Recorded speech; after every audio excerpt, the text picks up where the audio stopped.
Assalamualaikum warahmatullahi wabarakatuh. Alhamdulillah, selalu kita memuji Allah subhanahu wa ta'ala, karena memang Allah satu-satunya zat yang paling pantas untuk dipuji, dicintai, dihormati dan ditunduki.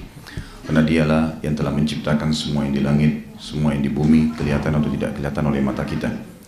Dan juga dia telah menggantungkan segala kebutuhan kita dalam roda kehidupan di muka bumi ini dengan memuji namanya Alhamdulillah. Maka sering-seringlah mengucapkan kalimat mulia ini. Juga kita panjatkan salam hormat kita kepada Nabi Muhammad SAW, manusia yang telah membawa kepada kita risalah dari langit sehingga kita memahami apa yang diinginkan, apa yang dilarang oleh Sang Pencipta Allah, dan akhirnya kita punya panduan hidup.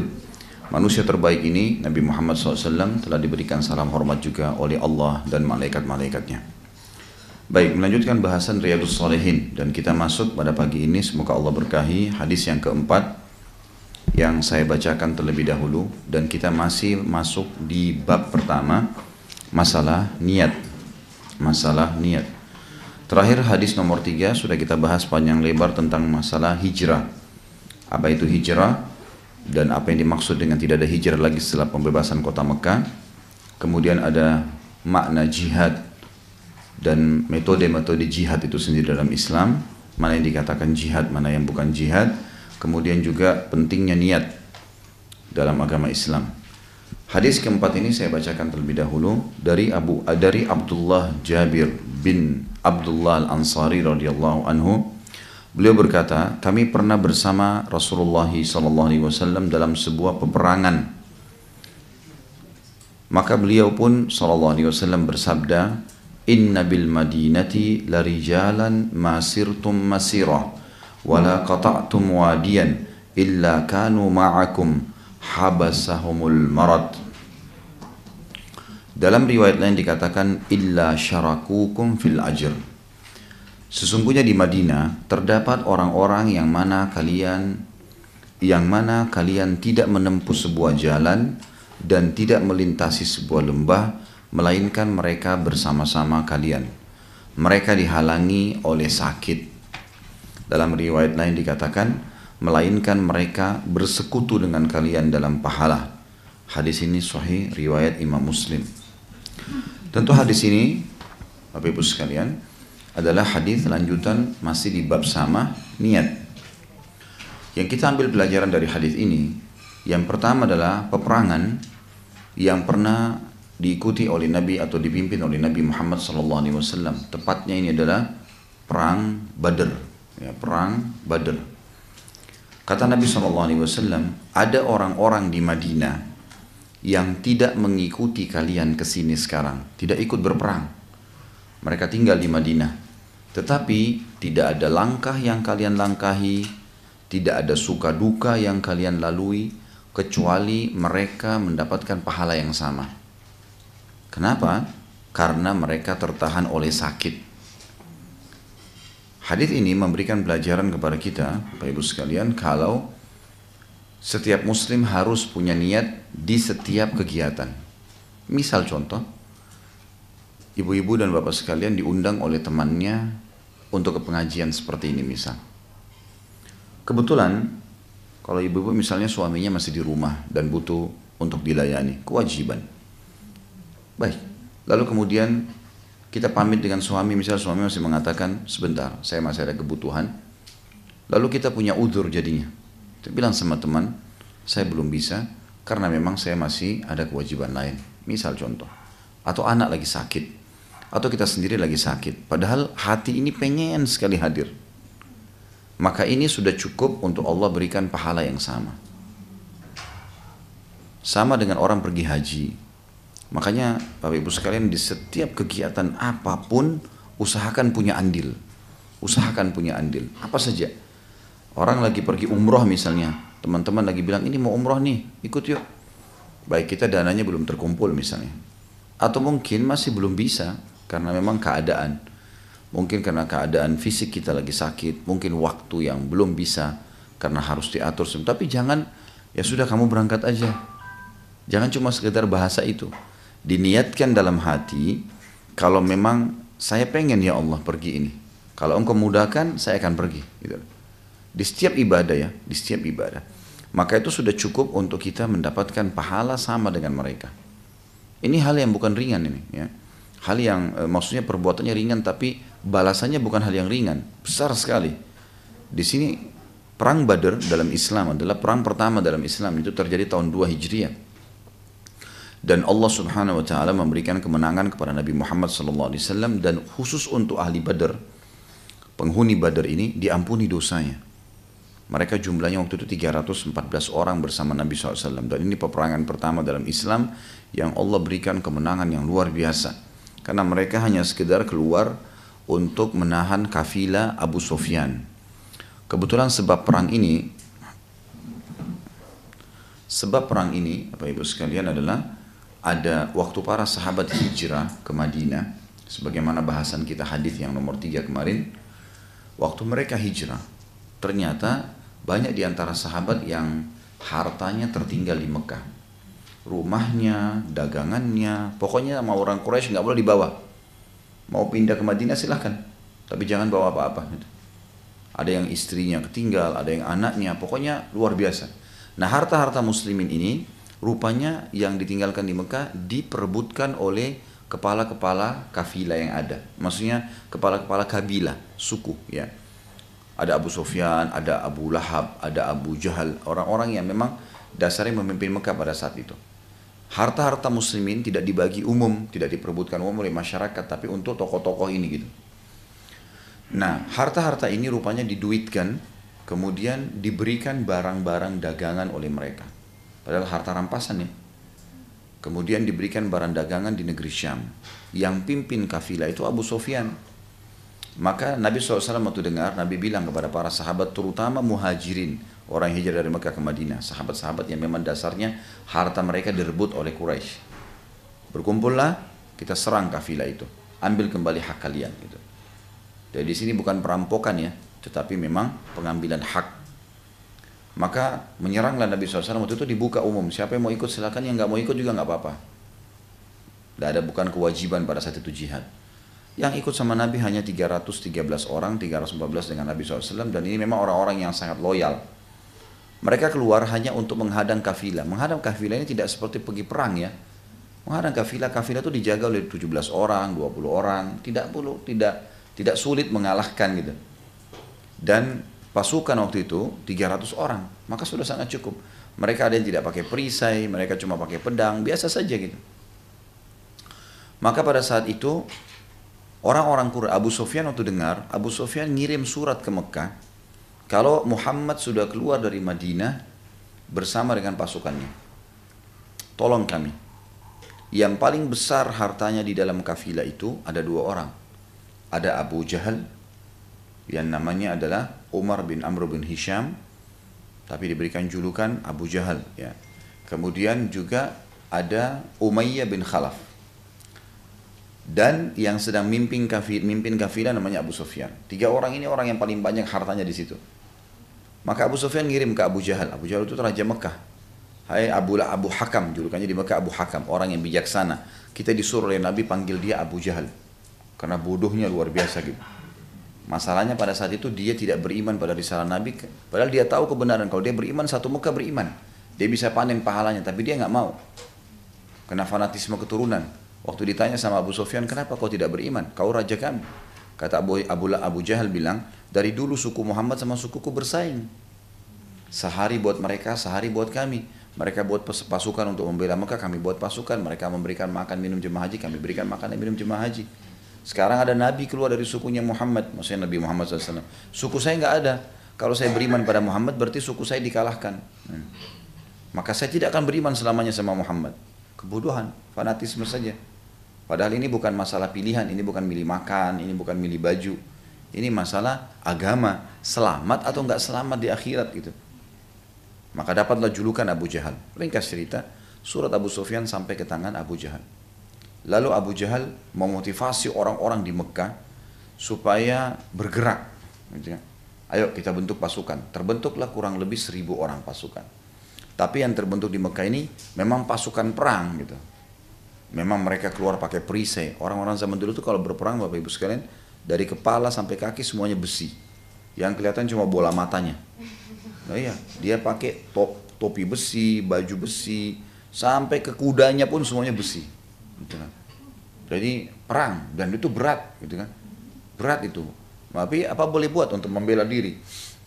Yang keluar dari Madinah 300 orang ini, 314 ini dengan baju biasa. Baju seperti yang mereka pakai sehari-hari, cuma bawa pedang saja karena menghalang kafilah gitu. Keluarlah 1.000 orang pasukan dari Mekah ini, tiba di Badr, wilayah Badr. Nabi SAW juga sudah tiba di Badr. Kafilah Abu Sufyan kebetulan lewat di Badr. Waktu itu Abu Sufyan dengan hikmah Allah berhasil lolos. Lewat jalan padang pasir lolos. Tinggal ada satu gunung di tengah-tengah Badr. Pasukan Quraisy yang 1.000 ada di sebelah gunung. Pasukan muslimin di sebelah gunung sebelahnya. Dan mereka tidak saling tahu. Ini disebutkan dalam surah Al-Anfal. Allah ceritakan panjang lebar tentang kejadian tersebut. Ingatlah pada saat kalian sedang berada di Udwatil dunya dan Udwatil quswa. Orang-orang Quraisy ada di sisi satu gunung, kalian ada di sisi satu gunung. Tapi mereka tidak saling tahu. Dan Allah ingin memang terjadi peperangan pada saat itu. Terjadilah peperangan tentunya. Dari 314 ini tentu panjang lebar ceritanya. Kalau Bapak Ibu ikutin di YouTube tentang Sirah Nabawiyah Perang Badar, saya ceritakan secara rinci bagaimana proses terjadinya perang, siapa yang terbunuh duluan, bagaimana duel di antara mereka, banyak sekali. Tapi yang jelas pada saat itu pasukan muslimin waktu mau perang, Allah Subhanahu wa taala turunkan hujan. Di sisi gunung yang ada muslimin turun hujan gerimis. Lembut hujannya gitu, membuat muslimin ngantuk sehingga mereka tertidur gitu kan. Di sisi gunung yang sebelah hujannya lebat sampai membuat orang-orang Quraisy nggak bisa tidur, becek semuanya gitu. Mereka mau jalan juga susah gitu. Nah, turunnya hujan, nanti sebentar saya lihatin dalam surah Al-Anfal cerita itu ya. Maka turunnya hujan ini membuat mereka ngantuk. Sampai ada sahabat yang mengatakan, saya pegang pedang jatuhnya sampai 10 kali. Ngantuk lagi, padahal dia berjaga-jaga gitu. Nah, rasa ngantuk ini menghilangkan rasa takut. Orang kalau ngantuk, itu hilang semua takutnya. Pikiran dia adalah bagaimana tidur aja.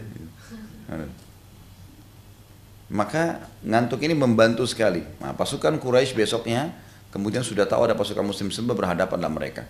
Dan dengan hikmah Allah 314 ini berhasil mengalahkan 1.000 orang. Bahkan pada saat itu terbunuh tokoh-tokoh Quraisy. Seperti Abu Jahal mati pada saat itu.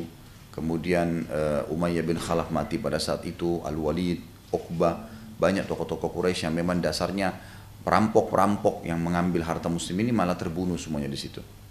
Dan dimenangkan oleh kaum muslimin. Tapi yang jadi inti bahasan kita adalah Nabi SAW pada saat pulang dari peperangan dan sudah menang, beliau mengatakan, di Madinah ada orang-orang yang tidak sempat ikut dengan kalian, tapi semua yang kalian lakukan ini, dari langkah, lewatin lembah, dari suka dukanya pertempuran, sampai kemenangan ini, menang lawan musuh kan juga pahala. Ini semuanya mereka bersama dengan kalian di pahala. Bahkan dalam tambahan riwayat yang tadi dikatakan, kecuali mereka bersekutu dengan kalian. Bersekutu kan sama berpartner ya.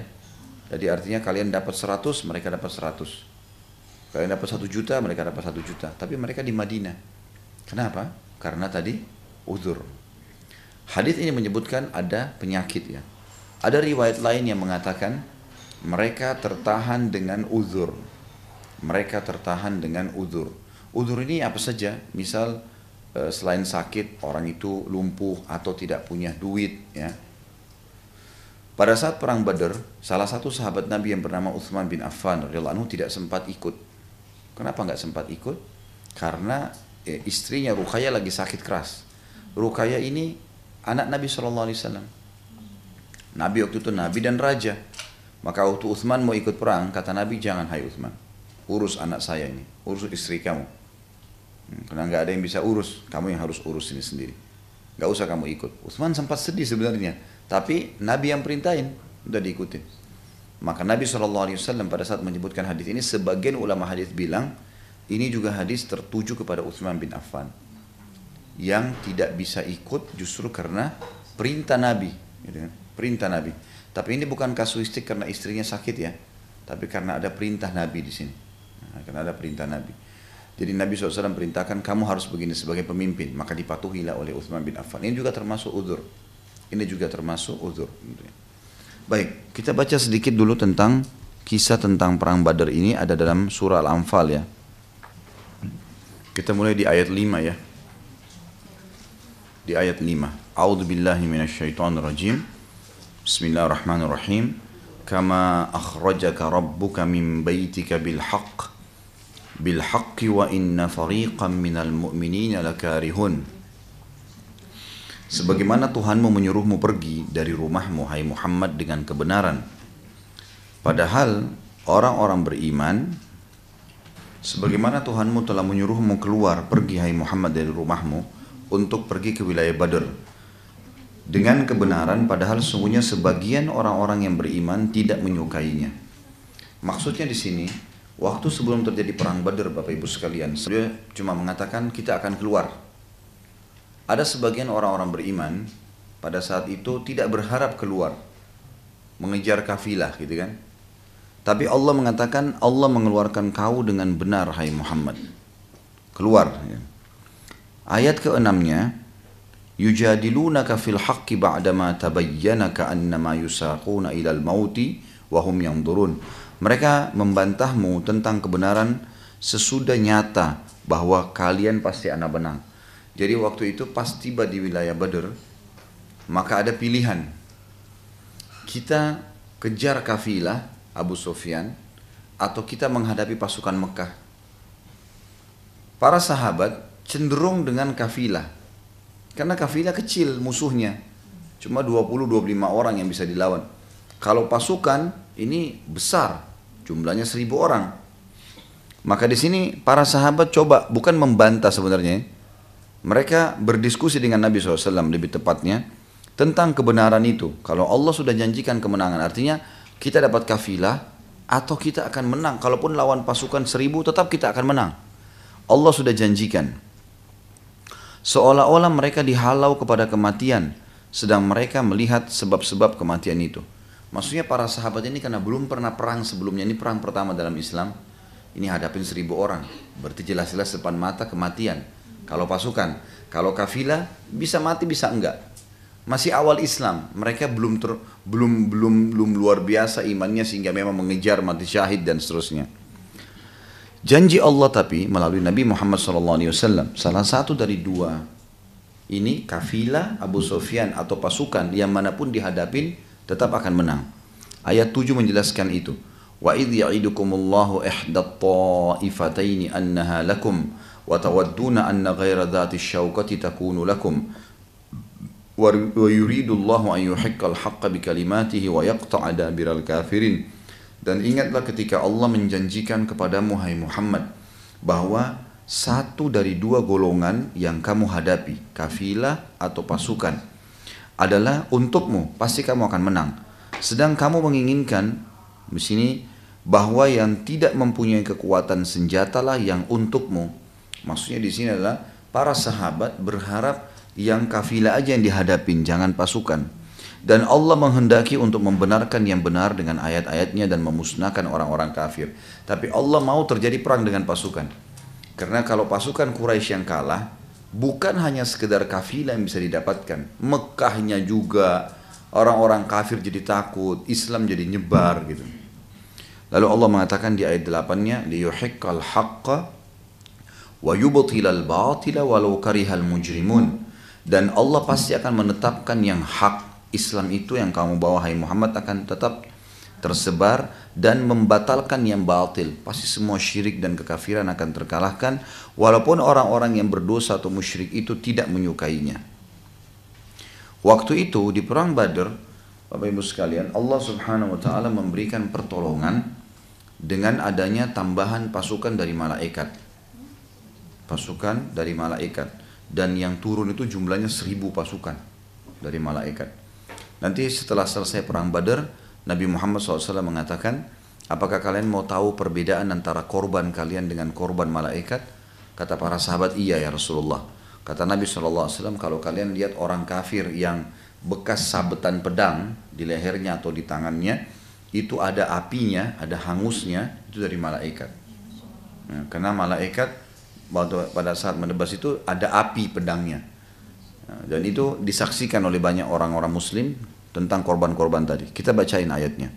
Ayat 9, "Idz tastaghithuna rabbakum fastajaba lakum anni mumiddukum bi alfin minal malaikati murdifin." Ingatlah ketika kalian memohon pertolongan kepada Tuhan kalian, lalu diperkenankanlah bagi kalian, sesungguhnya kata Allah, aku akan mendatangkan bala bantuan kepada kalian dengan 1000 malaikat yang datang berturut-turut. Wa ma ja'alahu Allahu illa busyra wa litatma'inna bihi qulubukum wa man nasru illa min 'indillah innallaha azizun hakim. Dan Allah tidak menjadikan itu, mengirim bala bantuan dari para malaikat, melainkan sebagai kabar gembira dan agar hatimu menjadi tentram karenanya. Dan kemenangan itu hanya dari sisi Allah, sesungguhnya Allah maha perkasa lagi maha bijaksana. Baik, ayat 11. إِذْ يُغَشِّيكُمُ النُّعَاسَ أَمَنَةً مِّنْهُ وَيُنَزِّلُ عَلَيْكُم مِّنَ السَّمَاءِ مَاءً لِيُطَهِّرَكُم بِهِ وَيُذْهِبَ عَنكُم رِجْزَ الشَّيْطَانِ وَلِيَرْبِطَ عَلَى قُلُوبِكُمْ وَيُثَبِّتَ بِهِ الْأَقْدَامَ. Ingatlah ketika Allah menjadikan kamu semuanya mengantuk. Semua pasukan muslimin 300 itu termasuk Nabi SAW jadi ngantuk malam itu. Jadi besok akan perang, mereka semua jadi ngantuk. Biasanya orang kalau mau perang besok gak bakal tidur gitu. Tapi ini jadi ngantuk semua, jadi istirahat sehingga energinya jadi full gitu kan. Ingatlah ketika Allah menjadikan kalian semua mengantuk sebagai suatu penentraman darinya. Allah memberikan ketentraman dengan itu. Dan Allah menurunkan kepada kalian hujan dari langit untuk mensucikan kalian. Jadi diturunkanlah hujan gerimis tadi, yang gerimis gitu. Sehingga membuat mereka semua jadi hanyut dengan tidur itu dan merasa nyaman. Dengan hujan itu dan menghilangkan dari kalian gangguan-gangguan syaitan dan untuk menguatkan hatimu atau hati kalian dan memperteguh dengannya telapak kakimu. Jadi rupanya di daerah pasukan muslimin tadi saya bilang karena gerimis, padang pasir itu kan kalau tidak basah maka berat untuk dijalani. Berat. Langkah kaki kita jadi berat. Karena padang pasir itu kena pasirnya. Tapi kalau dibasahin sedikit maka jadi lebih ringan orang jalan.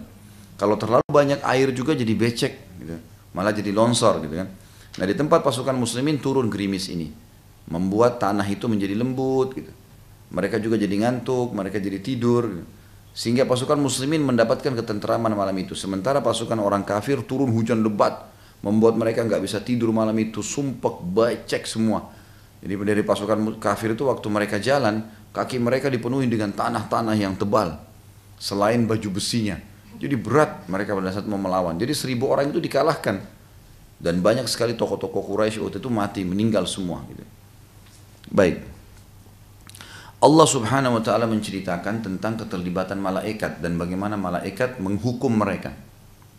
Kata Allah, "Idh yuhi rabbuka ilal malaikati anni ma'akum fathabbitul ladhina amanu sa'ulki fi qulubil ladhina kafarur ru'ba fadribu fawqal a'naki wadribu minhum kulla banan."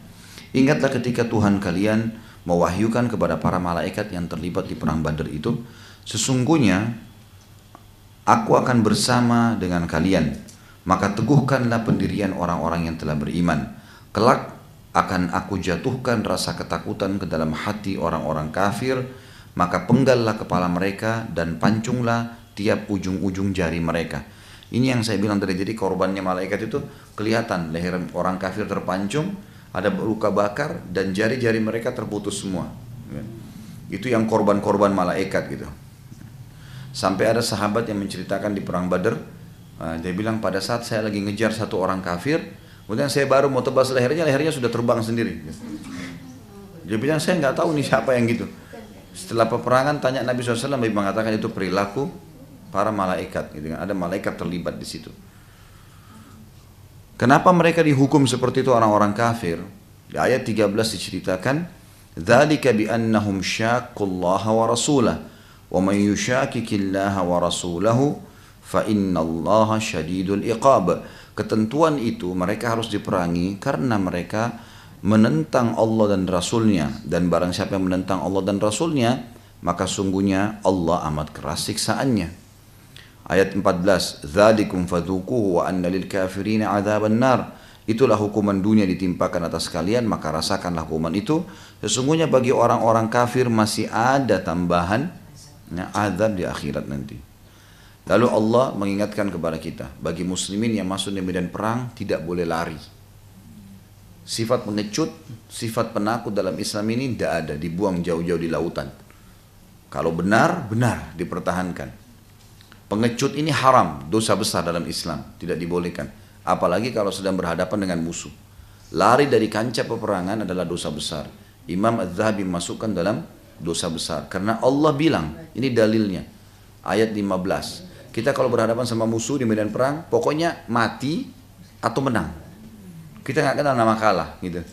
Karena kalau kita semua terbunuh pun, matinya mati syahid. Atau kita menang, nggak ada kata-kata kalah. Allah berfirman, "Ya ayyuhalladzina amanu idza laqitumul ladzina kafaru zahfan fala tuwalluhumul adbar." Hai orang-orang yang beriman, kalau kalian bertemu dengan orang-orang kafir yang sedang memerangi kalian di medan perang sedang berhadapan, maka jangan pernah kalian membelakangi mereka. Jangan pernah lari mundur. Lawan. Walaupun mereka tuh kelihatan senjatanya canggih, walaupun mereka pasukannya lebih banyak. Selama sejarah jihad, selalu pasukan muslimin lebih sedikit. Selalu senjatanya lebih sederhana, tapi selalu menang gitu. Karena kemenangan bukan di situ, tapi kemenangan di keimanan dan minta tolong kepada Allah SWT. Allah mengancam orang-orang yang lari dari medan perang dengan dosa besar, disebutkan ayat 16, "Wa may yuwallihim yawma idzin duburahu illa mutaharrifan liqitalin aw mutahayyizan ila fi'atin faqad ba'a bighadabin minallahi wa ma'wahu jahannam wa bi'sal masir." Barang siapa yang membelakangi mereka, lari dari musuh-musuh itu, di waktu itu, di kancah peperangan, kecuali berbelok untuk siasat perang, atau hendak menggabungkan diri dengan pasukan yang lain, maka sesungguhnya orang itu kembali dengan membawa kemurkaan dari Allah, dan tempatnya neraka jahanam, dan amat buruklah tempat kembalinya itu. Jadi di sini dimaksud siasat perang. Pernah Khalid bin Walid radhiyallahu anhu, sahabat Nabi, di salah satu peperangan, pasukan muslimin kelihatannya sudah mau kalah. Jumlah pasukan muslim waktu itu sekitar 3.000 orang. Kalau tidak salah perang Mu'tah namanya. Melawan orang-orang Romawi 250.000. Jadi nggak berimbang sekali. 3.000 lawan 250.000 ini gimana caranya gitu. Secara akal nggak mungkin. Tapi pasukan muslimin menang. Salah satu strategi yang dilakukan Khalid bin Walid adalah pasukan dibagi 100-100 orang. 100 orang ini disuruh keluar jauh dari kancah peperangan.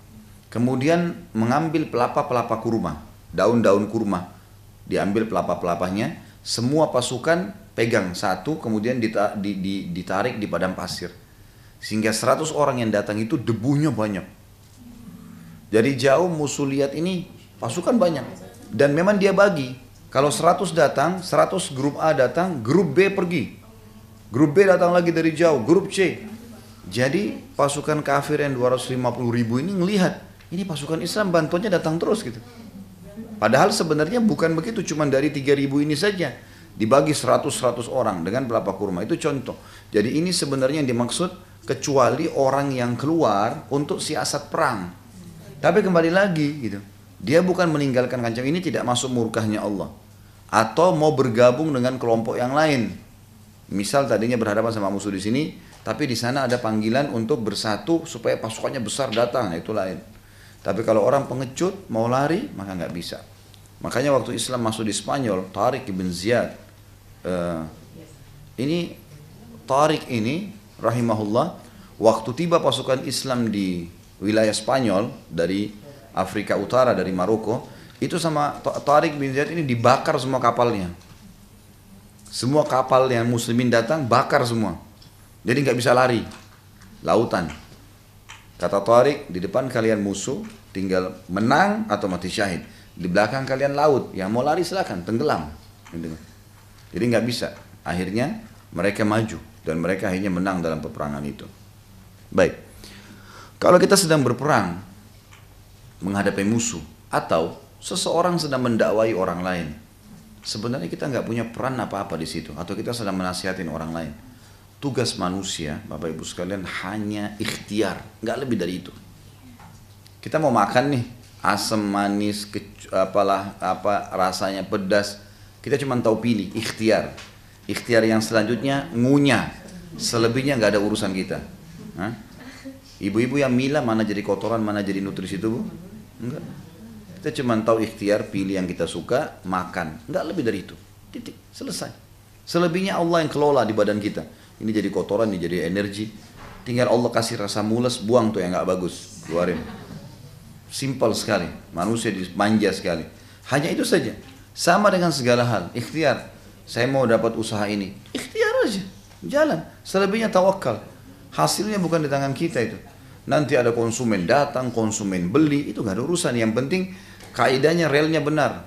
Modalnya halal, produknya halal, sistemnya halal, tawakal kepada Allah. Ikhtiar saja. Tugas kita cuma itu. Mendakwahi orang. Saya tidak bisa membuat bapak ibu ini tiba-tiba berubah, ambil semua apa yang saya ajarin. Itu bukan tugas saya. Tugasnya Allah itu. Allah masukin ke dalam hati mau diamalin, itu. Ibu sendiri yang beruntung dan bapak sendiri yang beruntung gitu kan. Saya cuma tugas saya sampein. Tugas kamu dai, sampaikan. Dai itu yang menyampaikan saja. Selesai. Nabi juga begitu. Nabi Muhammad SAW pernah sedih di Mekah karena ada orang Quraisy yang nolak. Allah mengatakan, innaka la tahdi man ahbabt, walakin Allah yahdi man yasha. Kau tidak bisa berikan hidayah siapa yang kau inginkan, hai Muhammad. Tapi Allah memberikan hidayah siapa yang dia inginkan. Itu bukan di tanganmu. Gitu. Tugas kita cuma ikhtiar. Sama di medan perang. Bukan tugas kita. Mau dia pakai mau pesawat terbang, mau pakai tank, nggak ada urusan. Sampai sekarang Israel sudah masuk, Yahudi sudah masuk menguasai Palestina. Sampai sekarang berapa orang yang mereka bunuh dan berapa orang yang mereka tidak bisa bunuh? Banyak. Saya waktu umrah plus Aqsa ke sana, orang Palestina makan, buka restoran, punya toko, punya hotel, sekolah, jalan. Ada yang mati berapa orang? Yahudi punya banyak tentara, mobil-mobil tank, punya segala. Mereka nggak bisa buat apa-apa tuh. Cuma mencaplok negaranya orang, itu pun mereka hidup dalam ketakutan, gitu kan? Gak bisa. Ada campur tangan Allah di sini yang membuat orang tidak bisa. Mereka gak bisa buat lebih daripada itu. Sebatas ada batasan-batasan yang mereka tidak bisa lampaui itu. Allah mengatakan tentang orang yang jihad di ayat 17-nya. Falam taqtuluhum, walakinnallaha qatalahum. Wa ma ramaita idh ramaita walakinnallaha rama. Waliyubliyal mu'minina minhu bala'an hasana innallaha sami'un alim. Maka yang sebenarnya adalah bukan kalian yang membunuh orang-orang kafir itu. Allah saja yang mudahin, tangan kita terayun, tebas dia. Gitu kan? Kalau Allah mau semahir apapun dia akan tetap tidak bisa tangkis pada saat itu gitu. Akan tetapi Allah lah yang telah membunuh mereka dan bukan kalian yang melempar, memanah, lempar tombak. Tapi Allah lah yang melempar, gitu. Artinya Allah yang mengarahkan itu sampai masuk kena ke musuh yang mana, gitu. Allah berbuat demikian untuk membinasakan mereka dan untuk memberi kemenangan kepada orang-orang beriman dengan kemenangan yang baik. Sesungguhnya Allah Maha mendengar lagi Maha mengetahui. Jadi di sini campur tangan ilahi sangat besar, gitu kan? Ayat 18, "Dzalikum wa annallaha muhinu kaidil kafirin." Semua itu karunia Allah yang dilimpahkan kepada kalian dan sungguhnya Allah melemahkan tipu daya orang-orang kafir. Lalu kemudian ayat 19 ya. In tastaftihu faqad ja'akumul fath wa in tantahu fahuwa khairul lakum wa in ta'udu na'ud wa lan tughni 'ankum fi'atukum syai'an walau kathurat wa anna Allah ma'al mu'minin. Jika kamu hai orang-orang musyrik mencari keputusan, maka telah datang keputusan pada kalian. Ini lihat sudah kalah. Allah berikan kemenangan. Depan mata kalian orang beriman itu sedikit sekali jumlahnya. Jelas kemenangan Allah kasih. Dan jika kalian berhenti, tidak mau lagi pada kekafiran, maka itu lebih baik bagi kalian. Dan jika kalian kembali, tetap lagi mau berperang, niscaya kami akan kembali pula. Dan angkatan perang kalian sekali-kali tidak dapat menolak dari kalian sesuatu bahaya pun, biarpun mereka banyak atau dia banyak, dan sesungguhnya Allah beserta dengan orang-orang yang beriman. Ini semua ayat-ayat menceritakan kepada kita tentang masalah bagaimana kejadian pada saat itu di Badr. Ya. Baik. A'udzubillahi minasyaitonirrajim. Wa'lamu annama ghanimtum min syai'in fa anna lillahi khumusahu walirrasuli walidhil qurba wal yatama wal masakini wabnis sabili in kuntum amantum billahi wa ma anzalna ala abdina yawmal furqani yawmal taqal jam'an wallahu ala kulli syai'in qadir. Ketahuilah sesungguhnya apa saja yang dapat kamu peroleh sebagai rampasan perang, maka sesungguhnya seperlimanya untuk Allah, Rasul, kerabat Rasul, anak-anak yatim, orang-orang miskin dan ibnu sabil, jika kalian beriman kepada Allah dan kepada apa yang kami turunkan kepada hamba kami Muhammad di hari Furqan, yaitu di hari bertemunya dua pasukan, maksudnya kafir sama Muslim di perang Badar, dan Allah Maha Kuasa atas segala sesuatu. Jadi harta rampasan perang itu kalau didapatkan, misal perang antara pasukan Muslim sama pasukan kafir, semua yang di pasukan kafir jadi harta rampasan perang. Pedangnya, perisainya, kalau kita sekarang pesawat tempur, apalah mobil tank, semua itu jadi harta rampasan perang. Nah itu seperlimahnya dikeluarkan, diatur semuanya, misal ditemukan 100 tank, 50 kapal perang, apalah peluru dan segala macam, ini dikumpulin semua, dibagi. Seperlimahnya itu dikeluarkan untuk Allah, untuk Rasul, untuk kerabat Rasul, anak-anak yatim, maksudnya dibagi untuk Allah dan Rasul. Itu Allah tentu dibagi ya. Untuk Rasulullah semasa beliau hidup beliau pakai itu, halal buat beliau itu. 4/5-nya dibagi untuk mujahidin, 4/5-nya dibagi rata untuk mujahidin. Nah sekarang ayat 42-nya menceritakan tadi kita, waktu pasukan mau ketemu yang saya bilang turun hujan, kemudian yang satu di sisi gunung, yang satu sisi gunung, tapi ini mereka tidak saling tahu. Allah ceritakan, "Idz antum bil udwatid dunya wa hum bil udwatil quswa warrakbu asfala minkum walau tawa'adtum lakhtalaftum fil mi'adi walakin liyaqdiyallahu amran kana maf'ula liyahlika man halaka an bayyinatin wa yahya man hayya an bayyinah wa innallaha lasami'un alim." Pada hari itu, ketika kalian berada di pinggir lembah yang dekat dan mereka berada di pinggir lembah yang jauh. Jadi saya gambarkan di situ di tempat Badar sekarang ada itu. Ada sebuah bukit besar dikenal dengan udwatid dunia dan udwatil quswa. Diistilahkan dengan lembah terdekat dengan lembah yang jauh karena bersebelahan. Maksudnya lebih dekat dengan kota Madinah. Yang ini lebih jauh dari kota Madinah. Orang kafir ada di Quswah, sementara orang Muslim ada di dunia. Maksudnya yang dekat dengan yang jauh, tapi bersebelahan gunung saja ya. Di sini dikatakan, pada hari itu ingatlah ketika kalian berada di lembah yang dekat dan mereka orang kafir berada di pinggir lembah yang jauh. Sedang kafilah Abu Sufyan berada di bawah kalian, di depannya gunung itu. Tapi subhanallah tiga ini nggak saling tahu. Abu Jahal sama kelompoknya dari Mekah tidak tahu kalau kafilah Abu Sufyan ada di dekat situ. Abu Sufyan juga tidak tahu kalau orang-orang Mekah sudah sampai. Abu Sufyan tidak tahu Nabi dekat situ, orang kafir tidak tahu Nabi dekat situ, dan Nabi juga tidak tahu semua ini, tapi berdekatan lokasinya. Ini Allah ceritakan seperti itu. Sekiranya kalian mengadakan persetujuan, perjanjian, saling janji akan perang, gitu kan? Pastilah kalian tidak sependapat dalam menentukan hari pertempuran itu. Akan tapi Allah mempertemukan dua pasukan itu agar Dia Allah melakukan suatu urusan yang mesti dilaksanakan, yaitu agar orang yang binasa akan binasa dengan keterangan yang nyata, dan agar orang yang hidup akan hidup. Maksudnya orang kafir akan mati, orang beriman akan hidup dengan keterangan yang nyata pula. Sungguhnya Allah Maha mendengar lagi Maha mengetahui.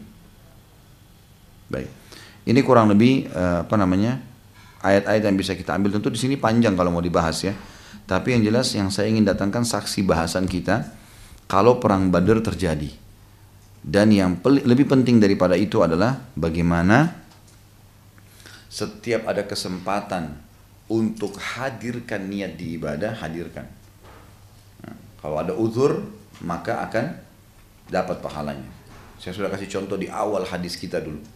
Kalau Bapak Ibu mau tidur malam, niat sholat tahajud. Niat.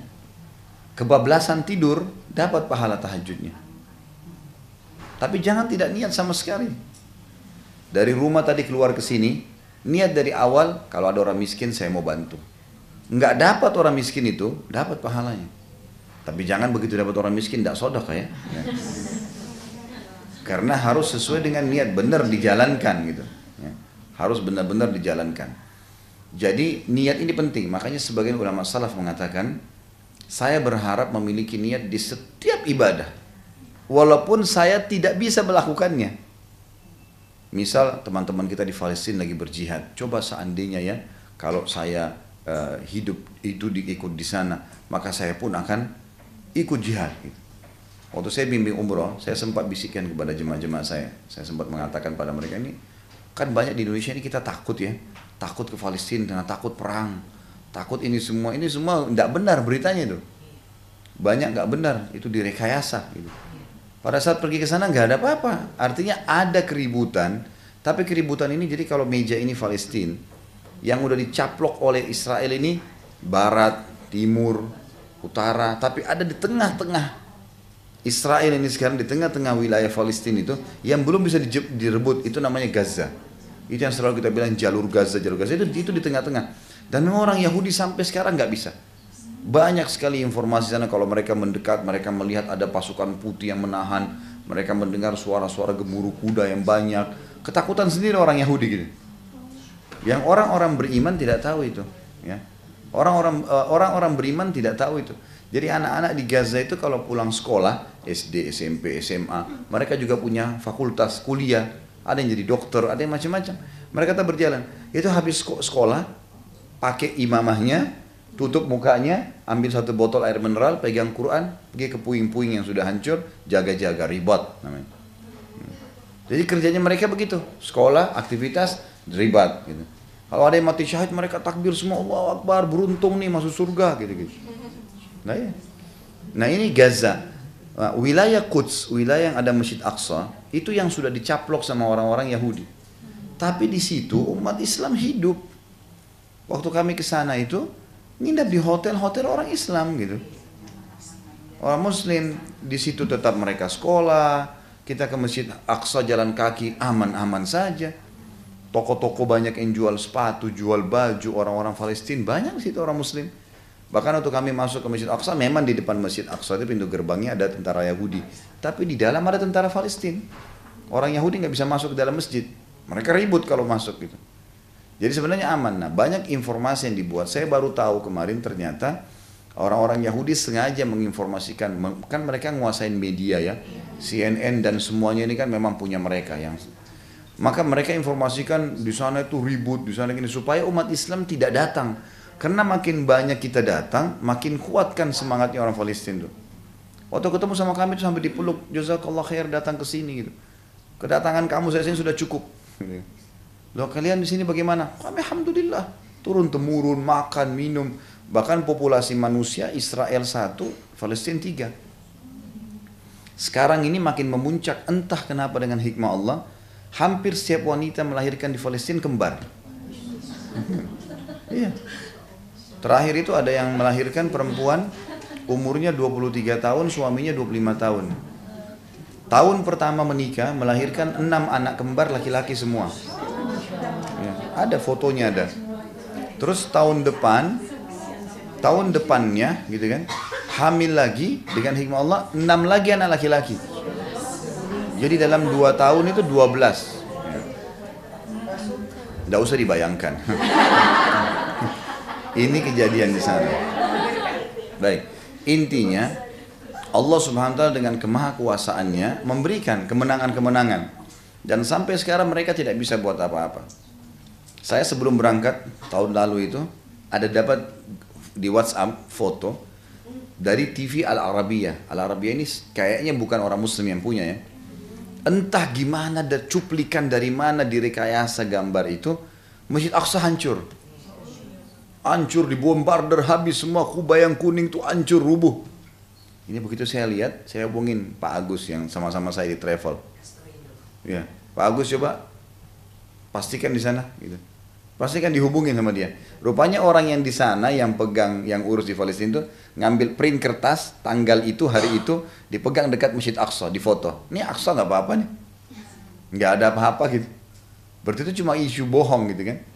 Dan sekarang salah satu-satunya negara Islam yang faham bahwa saya memang harus masuk itu Turki. Jadi Turki itu sekarang membuka memang kerjasama langsung sama Israel. Tujuannya bukan untuk Israelnya gitu. Tapi sekarang sudah bisa ada penerbangan dari Istanbul ke Tel Aviv langsung. Itu 1 minggu kalau nggak salah 2 atau 3 penerbangan. Berarti bisa 1.000 orang Turki Muslim masuk dalam 1 minggu. Untuk datang ke Aqsa saja gitu. Waktu ditanya kenapa datang sini, kami nggak mau kehilangan masjid ini. Kalau kita kan masih malu-malu, atau masih takut gitu kan. Sampai saya bilang sama jemaah saya, Bapak Ibu sekalian, kita di sini nih 3-4 hari, alhamdulillah makanannya Muslim, orang Muslim, kita kan di wilayah Muslim. Kemudian saya bilang, kalau di sini 3-4 hari, niatkan juga ribat. Tahu ribat ya? Ribat itu mengikat diri di perbatasan dengan orang kafir. Jadi ada hadis Nabi, siapa yang beribat 1 hari, jadi kita berada di perbatasan Muslim sama kafir 1 hari, itu lebih baik daripada dunia dan seluruh isinya. 1 hari saja, gitu kan? 1 hari ribat di jalan Allah lebih baik daripada dunia dan seluruh isinya, gitu kan? Kemudian ada hadis yang lain, tidak akan disentuh api neraka, ya, tidak akan disentuh api neraka 2 telapak kaki yang tersentuh medan perang, debu medan perang. Jadi kalau lagi pas memang ada keributan pun, ada debunya menyentuh telapak kaki kita tidak akan disentuh oleh api neraka. Fadilahnya banyak, nanti ada bab jihad di sini ya, kita akan bahas khusus itu. Tapi yang jelas, ini yang perlu kita garis bawahi, tidak ada apa-apa sebenarnya. Dan fadilah Masjid Aqsa itu terlalu besar untuk kita tinggalkan hanya karena takut.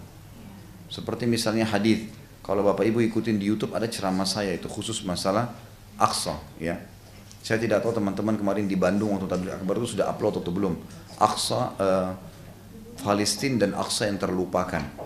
Waktu itu saya sempat bahas panjang lebar tentang fadilah. Di antaranya ada hadis Sulaiman alaihissalam, kata Nabi SAW, waktu akan membangun Masjid Aqsa, renovasi, karena kan yang bangun Ibrahim alaihissalam. Setelah Masjid Haram Mekah dibangun, 40 tahun setelahnya dibangunlah Masjid Aqsa. Gitu. Maka pada saat datang cucu kesekiannya Nabi Ibrahim, Sulaiman alaihissalam, dibangun renovasi. Maka Sulaiman meminta kepada Allah, kata Nabi SAW, 3 hal pada saat itu. 2 sebelum dibangun masjid, 1 sudah dibangun masjid. Yang sebelum dibangun masjid, Sulaiman minta agar semua keputusan dia di kerajaannya disetujui oleh Allah. Jadi walaupun wahyu belum turun, apa yang beliau sampaikan kalau ada yang bertanya, itu sudah sesuai dengan hukum Allah. Dan Allah kasih. Yang kedua, minta kerajaan yang tidak layak untuk orang sesudahnya. Dan Allah juga kasih Sulaiman. Setelah renovasi masjid selesai, maka Sulaiman minta yang ketiga, dan ini yang perlu kita garis bawahi. Kata Nabi SAW, Sulaiman minta agar tidak ada orang yang datang ke masjid ini, Masjid Aqsa, sholat 2 rakaat saja. Karena Allah, kecuali diampuni dosanya seperti baru dilahirkan oleh ibunya. Dan Allah kabulkan.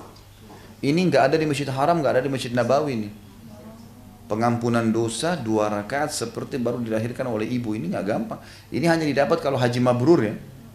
Ya. Kan kata Nabi SAW, siapa yang haji tidak rafath, tidak mengucapin kalimat-kalimat syahwat sama lawan jenisnya, tidak fusuk, menyentuh secara fisik, pegang-pegangan atau ciuman dan seterusnya, tidak jidal, tidak berdebat-debat di musim haji, maka dia pulang seperti baru dilahirkan oleh ibunya. Itu hanya itu kalau haji 5 hari panas, capek, ini bisa didapatkan dengan 2 rakaat sholat di Masjid Aqsa. Itu kan luar biasa ya. Kemudian ada pahalanya. Hadisnya berbunyi, kata Nabi SAW, sholat di Masjid Haram Mekah 100.000 pahala. Sholat di masjidku ini 1.000 pahala. Ada riwayat tambahan, ini memang masih diperselisihkan para ulama tentang kesahihan tambahannya, tapi ulama masukkan karena ada hadis banyak mendukungnya. Dan sholat di Masjid Aqsa sama dengan 500 pahala. Ada hadis yang lain, sholat di masjid, waktu Nabi SAW, beberapa sahabat berdialog tentang berapa besar sih pahalanya sholat di Masjid Aqsa. Maka mana lebih afdal, Masjid Nabi atau Masjid Aqsa? Lalu kata Nabi SAW, sholat di masjidku ini 4 kali lipat dibandingkan Masjid Aqsa. Gitu kan? Kalau hadis yang pertama kita pegangin sholat di Masjid Nabi 1.000, berarti Aqsa 250 kan gitu. Kemudian kata Nabi SAW, tapi ketahuilah Aqsa itu sebaik-baik tempat sholat. Dimanapun kalian temukan kesempatan sholat di masjid itu, sholatlah. Sampai kata Nabi SAW, seseorang memiliki tanah di sana sebesar tali kekangan unta. Tali kekangan unta itu pendek ya, hanya untuk mengikat mulutnya. Sebesar itu saja tanah dia milikin, hanya untuk bisa melihat Masjid Aqsa. Itu sebidang tanah seperti itu lebih baik daripada dunia dan seluruh isinya. Jadi kita dimotivasi untuk milikin tanah malah di sana, gitu ya. Untuk malah tinggal itu lebih baik daripada seluruh isinya. Dan semua nabi-nabi pernah ke Masjid Aqsa. Semua nabi-nabi pernah mengikat tali kekangannya di tali kekangan, di tali yang diikat Nabi SAW. Nabi SAW mengikat tali burak, gitu ya. Jadi ini fadilah yang sangat besar. Pernah Maimunah, salah satu istri Nabi berkata, ya Rasulullah, ini kebetulan Maimunah orang Yahudi masuk Islam, gitu kan. Lalu kata Maimunah, ya Rasulullah, beritahukan kepada kami tentang Masjid Aqsa. Kata Nabi SAW, pergilah kalian semua ke sana. Pergilah kalian semua ke sana. Karena sholat di sana, ya, 1000 dibandingkan tempat lain. Dalam arti kata di sini berarti Masjid Nabawi bisa jadi 4000 karena Nabawi 4 kali lipat. Karena hadis ini menjelaskan 1000, gitu kan. Lalu kata Maimunah, ya Rasulullah, kalau orang tidak bisa ke sana, jauh, waktu, uang, biaya, kata Nabi SAW, dia nyumbang, berikan minyak agar bisa menerangi Aqsa. Zaman dulu kan orang tidak punya lampu kayak kita ya. Minyak, taruh sumbu sedikit, bakar kan nyala. Minyak ini untuk penerangan. Kata Nabi, hadiahkan minyak di Masjid Aqsa, maka siapa yang menerangi Aqsa sama dengan sholat di dalamnya. Jadi saya bilang sama jemaah saya, itu di Masjid Aqsa itu di dalam kotak, di kotak itu ada dekat mihrab, kotak khusus pemerintahan Palestina buat untuk bangun masjid. Ini Bapak Ibu sekalian tinggal nyumbang langsung, nggak pakai nyumbang lagi melalui LSM nih. Udah dapat pahala pengampunan dosa seperti baru dilahirkan oleh ibu, bisa 1000 kali lipat, gitu kan. Kemudian juga kita bisa menyumbang langsung. Kebetulan subhanallah saya lagi umroh waktu lagi ke sana itu, pas lagi renovasi Masjid Aqsa. Nasibnya jemaah tuh gitu. Ini lagi renovasi nih kebetulan, kasih nyumbang deh cepat gitu. Maka nyumbang, dan orang-orang sana nggak mau nerima. Saya ke imam masjidnya nih, terima, dia nggak mau, enggak. Kalau untuk masjid masukin langsung di kotak. Gitu kan. Banyak ibu-ibu tua kesian di situ, yang janda-janda tua yang suaminya meninggal gitu kan. Itu banyak sekali di situ. Nah, kalau kita juga lagi dari hotel ke masjid, saya bilang, kebetulan kita niatkan ribat nih. Karena kan kita berada di wilayah orang kafir sekarang ya, lagi menjajah. Kita niatin ribat. Berarti selama 4 hari kita dapat pahala ribat. Ya. Ribat tadi ya, orang yang ribat 1 hari di jalan Allah, mengikat diri di perbatasan muslim sama kafir 1 hari, itu lebih baik daripada dunia dan seluruh isinya. Kita punya 4 hari waktu di sana. Bisa 4 hari kita ribat. Gitu kan. Kalaupun sampai ada ribut dan kita ikut-ikutan di situ, mati syahid itu luar biasa. Sampai saya bilang sama teman-teman ini, orang-orang Palestina ini, antara mereka dengan surga gampang sekali. Cekcok sedikit sama tentara Israel, ditembak mati, langsung masuk surga tanpa hisab gitu. Di Indonesia kita mau cari di mana itu? Hah? Gak ada itu kan gitu. Toh kalau ajal pasti mati kan gitu. Artinya kita di Palestina atau di Indonesia tetap mati. Dan dalam Islam kita disuruh berharap mati syahid. Kata Nabi SAW, siapa yang berharap mati syahid, tulus dari hatinya, maka Allah akan berikan dia kedudukan mati syahid walaupun dia mati di atas ranjangnya. Jadi kita memang harus menjadikan target. Karena orang mati satu ya. Misal ada orang ditabrak kereta api, ada orang terbakar di atas pesawat, ada orang yang tenggelam di lautan, dimakan ikan habis badannya. Itu semua sama saja sebenarnya. Itu prosesi mati. Tapi semua orang yang mati nggak rasa lagi itu. Mereka cuma rasa sakaratil maut. Malaikat cabut ruh. Jadi orang yang tabrak kereta api nggak lagi bilang, aduh kepala saya hancur, sakit, nggak ada. Orang yang meledak di pesawat, aduh badan saya panas, terbakar, nggak ada lagi itu. Aduh badan saya sakit, dicabit-cabit ikan di lautan, udah nggak ada lagi semua. Proses lihat malaikat cabut ruhnya selesai, badannya mau hancur, mau terbakar, itu nggak ada urusan. Jadi mati itu tidak ada yang perlu ditakutin. Karena memang prosesnya bisa berbeda-beda, tapi yang dirasain satu. Dan kuncinya kalau orang beriman ruhnya mudah keluar, kalau orang kafir sulit keluar, hanya itu saja. Jadi tidak ada lagi, jadi jangan takut dengan sebab itu ya, nggak ada urusan. Nah ini yang membuat para sahabat, para orang-orang soleh kalau jihad itu mereka nggak takut, karena kalau belum tiba ajal nggak bakal mati. Saya pernah baca sebuah tulisan yang menarik dari salah satu sejarawan Muslim. Dia bilang kalau kita rentet sejarah jihad dari zaman Nabi SAW sampai sekarang, pasti yang mati syahid lebih sedikit daripada orang yang hidup. Padahal jelas-jelas perang nih, tapi yang mati lebih sedikit. Di perang Badar itu yang mati mungkin sekitar 60 orang. Iya, di perang Uhud sekitar 70 orang. Padahal jumlah pasukan banyak, ribuan. Dan ulama mengatakan orang kalau masuk medan perang yang mati syahid, yang paling ikhlas mau mati. Baru Allah kasih. Kalau enggak bakalan. Ada teman saya pernah ikut di salah satu kancah peperangan dulu sama tahun 90-an. Waktu itu memang fatwa internasional di Afghanistan, ya alhamdulillah. Itu di Afghanistan memang perang lawan Rusia, jihad internasional. Tahun 90 ya. Tapi tahun 90 dulu memang jihad, fatwa internasional gitu. Ada teman saya ikut di situ, pernah ikut. Dia bilang, untuk saya cerita masalah mati syahid, dia bilang, saya pernah di salah satu parit di kancah, ini peluru sudah seperti hujan di atas kepala kita nih. Orang lagi perang. Kami merunduk 3 orang. Dia bilang di depan saya ada orang Filipina, Muslim. Saya orang Indonesia, di belakang saya ada orang Pakistan. Dia bilang peluru itu akhi, dia bilang sama saya, peluru itu lewat di bawah ketiak orang Filipina ini, lewat di bawah ketiak saya, yang kena mati syahid yang Pakistan. Seperti peluru itu nyari siapa yang harus mati gitu. Jadi seperti dicari ini mati syahid, ini orang yang paling ikhlas nih. Jadi kalau orang masuk kancah peperangan pun tidak usah menghayal mati, kecuali memang betul-betul mau mati gitu. Baru Allah kasih, karena ini kan balasannya luar biasa ya. Masih tidak ada lagi pertanyaan malaikat mungkar nakir, jenazahnya nggak dimandiin, ya. Nggak dimandiin lagi sudah, nggak dibersihin, dianggap suci. Tidak ada lagi timbangan amal hari kiamat karena semua dosanya bersih. Masuk surga tanpa hisab, gitu kan?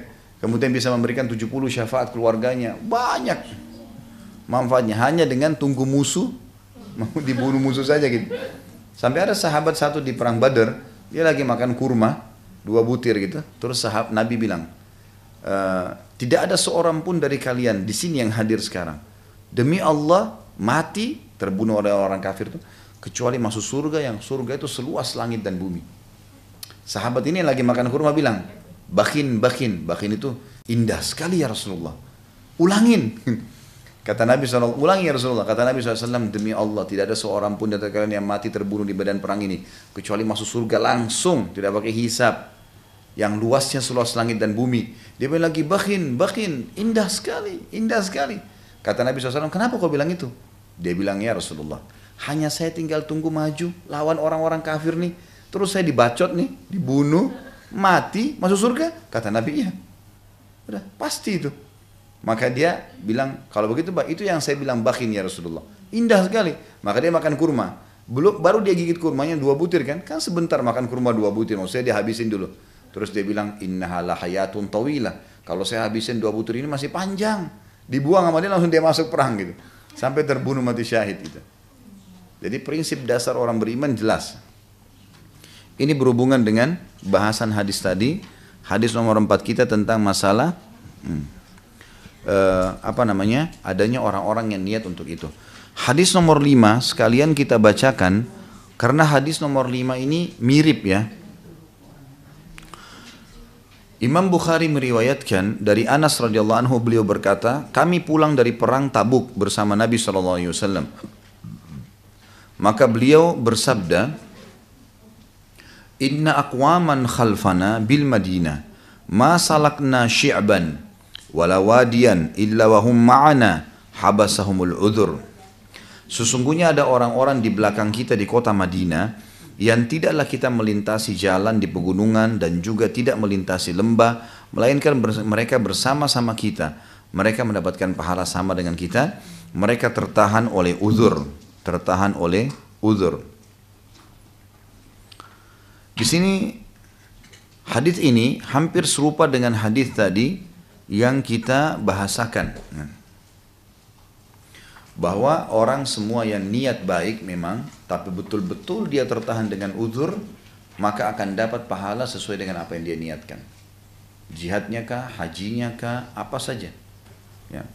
Saya pernah mengunjungi salah satu teman ayah saya di Makassar, lagi sakit. Beliau sudah meninggal, Allah yarhamnya orang ini. Saya setiap kali ke Makassar, seringkali ayah saya ajak kunjungin teman-temannya gitu. Ada satu temannya lagi sakit, dan semoga Allah muliakan, diketeter gitu kan. Dia nggak bisa lagi pindah dari ranjang, kencing pun di situ, sakit udah. Tapi sudah meninggal, Allah yarham. Waktu saya lagi duduk, kebetulan azan asar Saya bilang sama ayah saya mau sholat sebentar.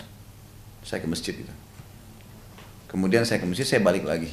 Nah, teman ayah saya ini kan tidak bisa ke masjid, lagi duduk. Terus dia ngomong, nak, dia bilang, saya dulu waktu masih muda seperti kamu, tidak pernah azan kecuali saya di masjid. Cuma sekarang sudah begini, udah nggak bisa buat apa-apa. Apa boleh buat? Allah sudah coba. Gitu kan? Jadi saya tiba-tiba berpikir, hadis ini itu kena sama dia sebenarnya. Artinya kalau saya tidak begini, maksud dia, saya akan ke masjid nih. Ini luar biasa, beda dengan orang yang tidak ada niat sama sekali. Ada orang di keteter nggak ada niat. Wah memang tidak di keteter pun tidak mau ke masjid gitu kan. Nah ini beda dengan orang yang dasarnya memang semangat sekali tapi apa boleh buat, ada udurnya. Nah ini dapat pahalanya. Dan saya juga waktu itu ambil pelajaran, saya bilang iya ya subhanallah. Kenapa saya harus tunggu saya sakit baru kemudian saya menyesal mau ke masjid. Mumpung masih sehat, ke masjid salah. Berapa menit sih ke masjid itu? Gitu kan? Setiap kali ke masjid dapat pahala, ada satu istana di surga, pulang dapat satu istana di surga. Ada hadis yang menjelaskan masalah itu. Tidak ada seorang pun ke masjid kecuali dapat satu istana di surga, pulang dari masjid juga sampai dapat satu istana di surga. Lalu untuk apa tidak ke masjid? Ibu-ibu harus motivasi suaminya. Azan dukung, jangan ibu malah bilang udah sholat sini aja sama saya, jangan. Emang suruh ke masjid, gitu kan? Motivasi, karena itu pahalanya besar. Hadis ini menjelaskan kita peperangan yang lain, yaitu perang Tabuk. Ya, perang Tabuk ini terjadi. Tabuk ini dulu sekarang masuk ke kota Saudi ya, sering turun salju sekarang. Dulu itu wilayah Romawi di zaman Nabi SAW dan Nabi mengirim pasukan, memimpin pasukan pada saat itu menuju ke sana untuk menunjukkan kekuatan muslimin. Dan orang-orang Romawi tidak berani menghadapi Nabi SAW waktu itu karena raja mereka dan para pendeta mengatakan kalau dia betul Nabi pasti kita akan kalah. Lebih baik biarin aja. Maka Nabi SAW sempat pada saat itu menunggu dan akhirnya mendapatkan kemenangan. Itu kurang lebih bahasan kita. Tentu hadis nomor 6 sudah berbeda. Akan ada bahasan tentang niat orang yang bersedekah. Sampai sini ada yang mau bertanya dulu?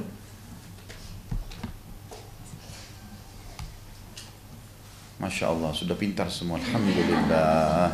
Syukur. Itu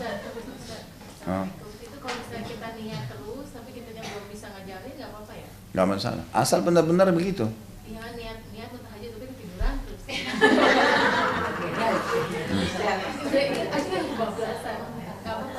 Nggak masalah. Ya penting. Jadi gini, setiap niat, setiap amal yang paling tahu kita sama Allah. Kita bisa menipu orang lain ya, tapi sama Allah nggak bisa. Itu tidak mungkin. Jadi kita sendiri. Jadi, tentu saya ajarkan dulu kiatnya. Bagaimana caranya supaya bangun. Jadi selalu harus kita itu malas mengerjakan satu perbuatan karena nggak punya ilmunya. Kita nggak punya ilmunya gitu. Ibu malas mau masak apa masakan A misalnya, karena kita belum tahu resepnya. Kalau tahu resepnya, udah tahu rasanya, oh banyak orang yang suka rupanya, kan jadi semangat kan gitu. Jadi ilmu itu penting. Nah banyak orang malas haji, malas sedekah, malas sholat malam, malas sholat duha, karena tidak tahu ilmunya. Coba baca 5-6 hadis tentang sholat tahajud. Di buku ini ada, dibuka nanti, fadilah-fadilah sholat malam. Dapat apa saja sih? Gitu. Dan puncak dari sisi ibadah, puncak ibadah seorang hamba kepada Allah, kalau dia mengejar targetnya. Jadi Bapak Ibu misal di sholat malam, bolehkah saya sholat malam itu supaya doa saya diijabah? Jawabannya bukan cuma boleh, memang harus begitu. Karena Nabi SAW yang bersabda kalau tertinggal sepertiga malam, 4-5 jam sebelum subuh. Kalau sekarang mulai jam 1 lah ya. Bangun siapapun, kalau tertinggal sepertiga malam, Allah turun ke langit bumi, lalu bertanya kepada para malaikat, ada yang bertaubat? Ada yang mau minta maaf nggak? Saya maafin. Ada yang punya hajat nggak? Saya sampaikan. Saya berikan. Ada yang minta tolong nggak? Saya tolong. Jadi ada sesuatu yang kita dapatin. Nah kalau orang bangun untuk mengejar itu, justru itu puncak ibadah. Beda dengan orang cuma sekedar bangun ya karena temannya ajak atau pasangannya ajak gitu. Cuma sebatas itu. Lain. Dengan orang mengejar target.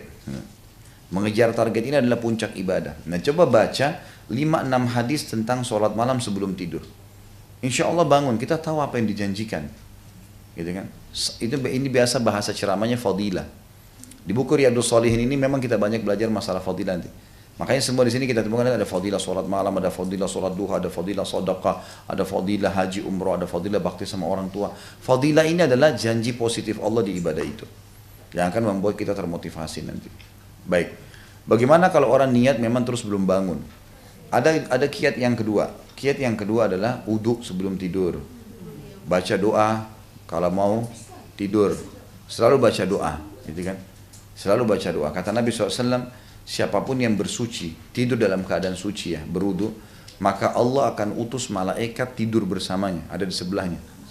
Bagaimana Allah alam? Setiap kali dia bergerak, malaikat itu mengatakan, ya Allah ampunilah dia. Dan malaikat itu akan membangunkan dia. Kaget bangun. Nah, ada hadis yang lain juga berbunyi, kata Nabi SAW, kalau seseorang di antara kalian akan tidur, dia akan diikat oleh syaitan dengan 3 ikatan. Di wajah, di perut, dan di kakinya. Kalau dia bangun, terkaget saja nih. Kemudian dia berzikir, baca doa bangun tidur, terlepas ikatan pertama. Kalau dia wudhu, perhatikan ya, ini berentet. Bangun, zikir kepada Allah, langsung wudhu. Ngantuk iya, semua orang ngantuk. Coba langsung bangun wudhu. Wudhu ini melepaskan ikatan kedua. Kalau dia sholat, terlepas ikatan ketiga. Apa kata Nabi SAW? Engkau akan temukan orang itu paling bahagia di hari itu. Walaupun cuma 3 jam tidur, ceria, idenya banyak. Itu kata kuncinya tuh. Tapi kalau kita dibangunkan sama Allah, ada orang sampai 2 kali, 3 kali bangun. Tapi sengaja ditutup matanya gitu. Nah ini mendukung syaitan, jangan. Bangun sholat. Gitu. Baik bangun jam 1, bangun aja. Nanti ngantuk, enggak usah sholat lama-lama. Adaptasikan diri dulu. Kan sudah langganan Indonesia, nggak usah diajar inna a'taina wal asri, sudah langganan gitu kan. Bacalah itu. 2 rakaat dulu misalnya, 4 rakaat, istirahat lagi nggak apa-apa. Yang penting dia sudah berjalan, merutinkan sesuatu, jadi membiasakan sesuatu, nanti akan jadi sebuah tradisi, gitu kan. Agama ini memang harus ditradisikan, jangan dibalik ya. Jangan tradisi diagamakan. Kita harus menjadikan agama sebagai tradisi. Jadi pola makan, pola hidup lah ya, gaya hidup, kemudian apalagi pendapatan, semua pergaulan ini harus agama yang kita jadikan sebagai tradisi kita. Ya. Kalau misalkan pahalanya sama nggak sih kalau kita tahajud tapi nggak tidur? Misalnya bisa kalau tidur Beda pahalanya. Beda pahalanya. Boleh orang tahajud tanpa tidur, boleh. Tapi kalau tidur lebih afdal. Ya.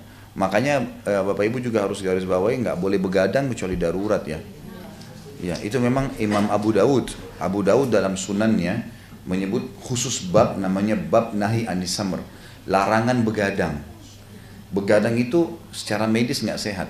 Orang yang selalu tidur lebih cepat, habis isya tidur, itu coba diteliti deh, pasti pendapat medis semuanya sehat. Bangun jam 3, itu sehat itu, sehat. Dibandingkan orang buang-buang waktu sampai jam 12, sampai jam 1. Dan jangan selalu mengirim sugesti negatif ya. Misal gini, saya nggak bisa tidur.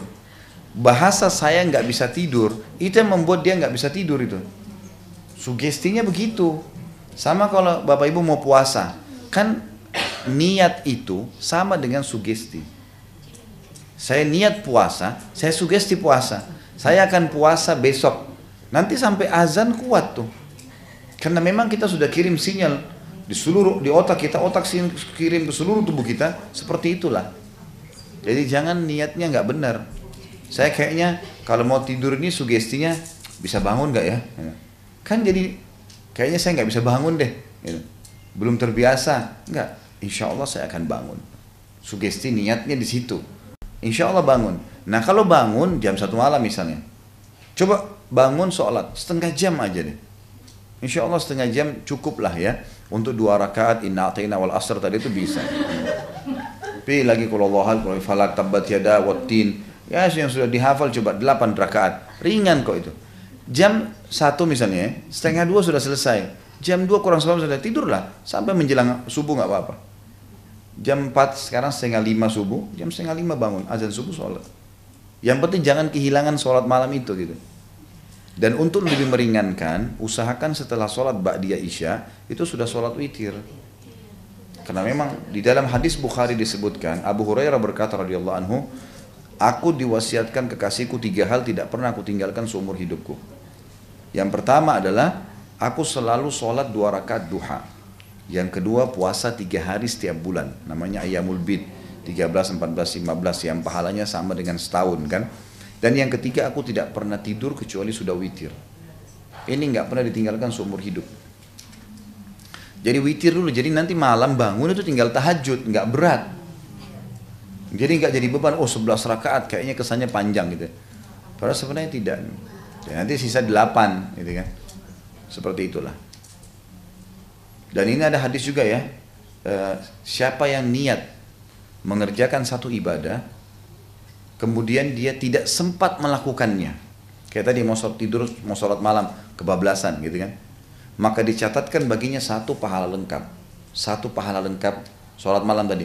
Orang mau haji nggak jadi, karena ada udurnya, dapat 1 pahala lengkap gitu kan. Pokoknya selalu ibadah tuh diniatin dalam hati. Kalau dia kerjakan, dia paksakan diri untuk kerjakan, akan dicatatkan baginya 10 kali lipat, bahkan sampai 700 kali lipat. Dan kelipatan-kelipatan yang banyak tergantung kadar niatnya dia. Makin dia ikhlas makin besar. Jadi kalau kita niat saja dapat 1, bangun 700 kali lipat loh ini. Bukan main-main ini, bukan cuma 2 kali lipat misalnya, ini 700 kali lipat atau kelipatan-kelipatan yang banyak. Dan siapa yang niat mengerjakan satu perbuatan dosa, sudah niat mau berzina, sudah niat mau lakukan berdosa, lalu dia batalkan karena Allah ya, bukan karena ban mobilnya pecah, bukan karena emang takut sama Allah, gitu kan? Tidak jadi, dicatatkan baginya 1 pahala. Dan kalau dia kerjakan pun dosa itu hanya dicatatkan baginya 1 dosa. Jadi itu karunianya Allah SWT. Makanya harus niat, dan ada kesempatan bangun ya bangun, kesempatan kerja kerjakan. Ada lagi? Jangan dipaksain bertanya ya. Kalau nggak ada nggak apa-apa, bagus malah. Berarti udah pintar gitu. Kalau misalnya kita mengakhirkan waktunya, iya. Misalnya kan sekarang ini kan subuh 4:30 lewat ya. Kadang kita bangun jam 4 kurang 15 misalnya Ustaz. Atau nggak mungkin subuhnya agak lebih sebelum 4:30. Nah itu gimana? Ada anunya nggak time limit akhirnya? Azan subuh, iqamah subuh malah. Iqamah subuh. Iya, jadi kalau misal gini, ini contoh saja, ya, jangan dijadikan sebagai kebiasaan ya. Kalau misalnya Bapak Ibu tidur niat mau bangun sholat malam, pas kita terkaget, gitu kan, azan subuh, pas terkaget azan subuh, emang belum sholat tahajud, kemudian wudhu, ternyata selesai wudhu masih ada azan terdengar. Nah, kalau masjid dekat rumah, ini kalau masjid-masjid ini jalankan sunnah, biasanya mereka memilih durasi 50 ayat, 20 menit biasanya. Ya, 20, tapi ini kayaknya sulit di Indonesia ya. Ini 5 menit paling luar biasa sudah. Yang jelas anggaplah 5 menit misalnya. Kita anggap dalam 1 rakaat 1 menit. Misal ya.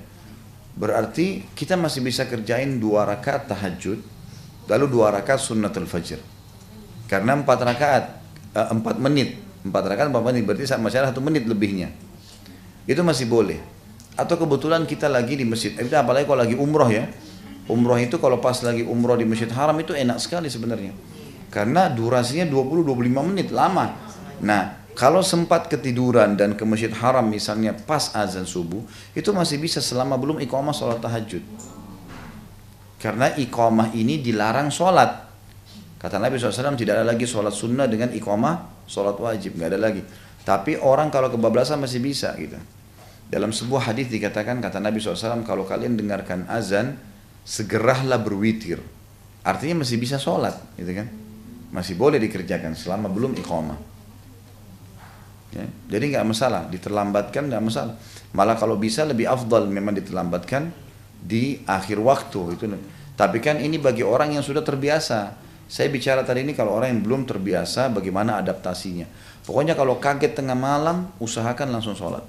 Ada juga hadis yang mulia ya, kata Nabi SAW, siapa yang terkaget tengah malam, lalu dia membaca 3 potongan zikir ya. La ilaha illallah wahdahu la syarikalah, lahul mulku wa lahul hamdu wa huwa ala kulli syai'in qadir. Ini zikir yang sudah masyhur. La ilaha illallah wahdahu la syarikalah, lahul mulku wa lahul hamdu wa huwa ala kulli syai'in qadir. Kemudian subhanallah walhamdulillah wa la ilaha illallah wallahu akbar. Potongan zikir yang lain lagi. Yang ketiga, wala haula wala quwata illa billahil aliyil azim. 3 potongan, la ilaha illallah wahdahu la syarika lahu sampai habis. subhanallah alhamdulillah wala ilaha illallah sampai habis, kemudian wala haula wala quwata illa billah sampai habis, kan gitu. 3 ini kemudian dia baca Allahumma gfirli, ya Allah ampunilah aku. Kata Nabi SAW kalau dia baca ini diampuni semua dosanya yang telah lalu. Kaget saja nih, ini belum bicara sholat nih, terkaget malam begitu dia ucapin pertama zikir ini, la ilaha illallah wahdahu la syarika lah lahul mulku wal hamdu ala kulli syai'in qadir subhanallah walhamdulillah wa la ilaha illallah allahu akbar wa la haula wa la quwata illa billahil aliyil azim Allahumma gfirli. Kan gitu. Maka kata Nabi SAW diampuni semua dosanya. Kalau dia berdoa diterima, kalau dia sholat diterima. Itu kata kuncinya. Makanya saya sering ingatkan istri saya, begitu kaget jangan ngomong dulu, zikir. Ibu-ibu ini begitu bangun ngomong duluan, zikir dulu, gitu kan. Langsung ngomong, mau kemana, bangun jam berapa, mau makan apa ini. Ada yang kadang-kadang sholat bangun tidur ngunyah dulu, gitu. Jadi zikir dulu. Baik, yang ketawa tahu diri ya, alhamdulillah. Tadi cuma Allahumma gfirli, amin. Nggak usah pakai amin, Allah. Jangan ditambah-tambah. Ada lagi? Untuk yang ayat kedua, karena saya dengar suruh tambahin salawat ya. Tahiyat. Ayat kedua, Semua tahiyat. ayat kedua salat wajib Semua tahiyat pakai salawat. pakai salawat. Semua tahiyat itu semua tahiyat. Tahiyat pertama, tahiyat kedua pakai salawat. Itu, ya, sampai selesai, sampai. Iya, innaka hamidum majid. Sebentar, sabar. Makanya biar saya yang jelasin. Kalau kita dialog nggak selesai-selesai. Ini bertanya tapi menerangkan. Jadi gini, hadis-hadis yang menjelaskan masalah doa tahiyat itu yang paling benar, yang paling lengkap dan sahih adalah salawat dibaca di dua-duanya. Jadi tahiyat pertama sama tahiyat akhir sampai innaka hamidum majid. Cuma bedanya tahiyat terakhir diikuti dengan 23 macam doa. Nah, ini bukunya ada di sini. Ya, ini ada di sini doa tahiyat ya. Nah, itu memang 23 macam doa ini seperti Allahumma inni a'udzubika min adzabi jahannam wa min adzabil qabr, itu salah satunya. Ada 23 macam doa. 23 macam doa ini itu nanti dibaca. Itu bedanya tahiyat akhir sama tahiyat awal. Dan di tahiyat akhir itu boleh berdoa. Boleh berdoa. Termasuk kalau sholat sunnah itu boleh berdoa dalam bahasa Indonesia. Kalau wajib nggak boleh. Kalau sholat sunnah. Ya. Jadi itu bedanya. Baik, maaf ini sudah jam 11 ini. Saya ada taklim lagi. Dan ini di Kuningan, lumayan jauh. Baik, kita tutup sampai sini insya Allah. Dan kita akan bertemu lagi di bahasan kita yang lainnya. Ini berarti Ramadan tidak ada ya? Libur, saya nggak ada. Saya tanggal 4 Juni sampai 12 Juni di Tokyo. 12 sampai 14 di Doha. Tanggal 21 Juni umroh. Udah nggak ada waktu. Dalam Ramadan nggak ada taklim di Jakarta. Ya? Daurah ada. Kalau daurah enggak, daurah itu kan nanti di sana Jumat, Sabtu, Ahad memang. Ya, itu ada. Kalau daurah keluarga insya Allah ada. Kalau ada yang berminat ikut. Kalau ada juga bapak ibu yang mau ikut umroh tanggal 21 Juni bisa. Saya bimbing umroh yang 10 akhir Ramadan. Sebenarnya bukan 10 akhir ya. Cukup lama itu. Memang 18 hari 16 malam itu. Nah, kalau ada yang mau umroh plus Aqsa itu bulan Oktober. 1 Oktober sampai 14 Oktober. Dengan ada juga 1 sampai 14 Oktober. Ada juga Desember. Tapi Desember saya nggak ingat tanggalnya. Bisa ibu-ibu catat dari ambil nomor telepon Pak Agus kan sudah saya kasih. Ya. Hah? Pak Marwan itu untuk daurah. Ada Pak Agus yang Kastorindo yang saya bimbing. Ya, 0811 930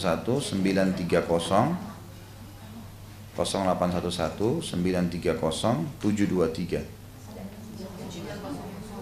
930 723.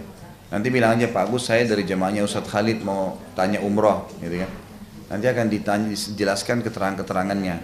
Tapi yang plus Aqsa itu memang 2 kali, Oktober sama Desember. Itu memang tepatnya kalau Oktober itu pas selesai haji. Jadi nanti kita pakai visa transit. Jadi kita dari Jakarta ke Jeddah dulu 3 hari di Mekah. Masuk Mekah dulu, kita keluar ke Aqsa, ke Jordan dulu, baru ke Aqsa, baru dari Aqsa kembali ke Jordan, baru ke Madinah. Sekitar 12 hari lah, 12 hari perjalanan. Ya ini yang saya bimbing, yang saya sampaikan ini yang saya bimbing. Jadi nanti di sana juga akan ada pengajian-pengajian, ada penjelasan tentang sejarah, seperti itulah.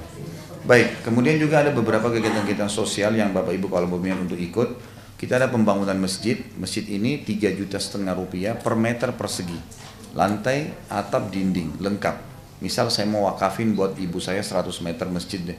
Beliau tinggal kali 3,5 juta kali 100 meter, 350 juta misalnya. Nanti akan saya laporin, ini lokasinya, difotoin di WhatsApp, lokasi di sini, keterangannya masyarakat jumlahnya sekian orang, kemudian dari pertama pondasi sampai selesai masjid nanti akan difoto. Ada pengadaan dispenser buat masjid, ada pengadaan AC, ada perbaikan tempat wudhu dan WC, gitu kan. Semua berhubungan dengan masjid dah, atau renovasi masjid secara umum. Kemudian ada juga untuk dai-dai, ini pengadaan motor buat dai. Kemudian ini alhamdulillah sudah kita keluarin sekitar 40-50 motor. Dari jemaah semua pada nyumbang, ada yang nyumbang langsung motor, 7 motor, ada yang 1 motor, ada yang cuma nyumbang beberapa juta. Pokoknya nanti kalaupun tidak cukup nilainya antara 16,5 juta sampai 28,5 juta. Tergantung dan yang terkumpul berapa nanti kita beliin motor. Nanti saya kirimin di WhatsApp, ini foto dai yang terima, namanya dia ini motornya, dia foto dekat motornya nanti. Ya anggaplah 4 tahun dia pakai motor itu. 4 tahun kita panen pahalanya. Itu udah luar biasa gitu. Kemudian ada juga sponsor dai setiap bulan 3,5 juta untuk satu keluarga dai. Jadi kita seperti jadi ayah atau ibu angkatnya gitu. Jadi gulahnya, kopinya, segala gitu kan. Kemudian juga ada perpustakaan dai. Perpustakaan dai itu 60 judul buku dengan 2,5 juta. Jadi Bapak Ibu kasih 2,5 juta, saya siapin 60 judul, nanti saya kasih ke dai-dai, dibagi-bagi. Ada juga untuk dai ini hal-hal yang sederhana ya, seperti baju koko, baju yang dipakai taklim, sendal gitu kan. Ya, saya pernah subhanallah waktu ceramah di Aceh, saya terinspirasi di situ. Sendal saya putus dengan hikmah Allah. Ada satu jemaah beliin sendal, saya beli sendal sebenarnya, tapi dibayarin sama dia. Sendal itu sampai sekarang masih saya pakai. Setiap saya begitu alim saya lihat ini pahalanya orang ini cuman 200 ribu, 300 ribu tapi panen terus pahala nih. Karena orang kan keceramah, ini kita targetnya memang dai ya, dai. Kemudian ada pengadaan motor, selain motor ada juga pengadaan mobil. Karena ada yang memang rezekinya lebih besar, dia mau belikan mobil. Ya kita minimal city car itu 125 juta kalau sekarang ya. Oke kita bisa. Atau ada juga pengadaan rumah.